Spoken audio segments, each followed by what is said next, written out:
Hi friends, இன்னைக்கு நான் உங்களுக்கு ஒரு அசத்தல் கதையை சொல்ல போறேன். நினைச்சு பாருங்க, கோமால இருந்து எழுந்திருச்சுட்டு திடீர்னு ஒரு புது பாஷையில பேச ஆரம்பிச்சிட்டீங்கன்னு. சினிமால வர்ற மாதிரி இருக்குல்ல, ஆனா இது நிஜமால நடந்திருக்கு.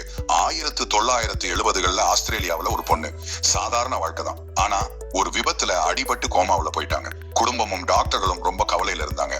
4 நாளா வாரமாச்சு. அப்புறம் கண்ணு முழிச்சாங்க. ஆனா இங்கதான் ட்விஸ்ட், அவங்களால இங்கிலீஷ் பேச முடியல. திடீர்னு சரளமா சைனீஸ்ல பேச ஆரம்பிச்சுட்டாங்க. கோமாவுக்கு முன்னாடி அவங்களுக்கு சைனீஸ்ல துளி கூட அறிவு கிடையாது. குடும்பத்துல யாருக்கும் தெரியாது. அவங்க எங்கேயும் கத்துக்கல, ஒண்ணுமே இல்ல. டாக்டர்களுக்கே புரியல. இதுக்கு பேரு தான் ஃபாரின் லாங்குவேஜ் சிண்ட்ரோம். நம்ம மூளைக்குள்ள தூங்கிக்கிட்டு இருக்கிற பாஷை ஞாபகம் திடீர்னு வெளியே வந்துடும். ஆனா அவங்க சைனீஸ் கேட்டதே இல்லையே. சில ஆன்மீக பெரியவங்க இது பூர்வ ஜென்ம ஞாபகம்னு சொன்னாங்க, முந்தைய பிறவி ஞாபகம்னு.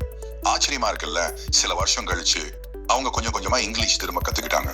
ஆனாலும் அவங்க ஆக்சென்ட் ரொம்பவே மாறி போச்சு. வேற ஒருத்தரே மாதிரி ஆயிட்டாங்க. இன்னைக்கு வரைக்கும் விஞ்ஞானிகளால இதுக்கு சரியான விளக்கம் சொல்ல முடியல. இது நம்ம மூளையோட மறைஞ்சிருக்கிற சக்தியா, இல்லைன்னா பூர்வ ஜென்மத்தோட அடையாளமா? நீங்க என்ன நினைக்கிறீங்க? விஞ்ஞானமா இல்ல விஞ்ஞானத்துக்கு அப்பாற்பட்டதா? கமெண்ட்ல சொல்லுங்க. அடுத்த வீடியோல பார்க்கலாம்.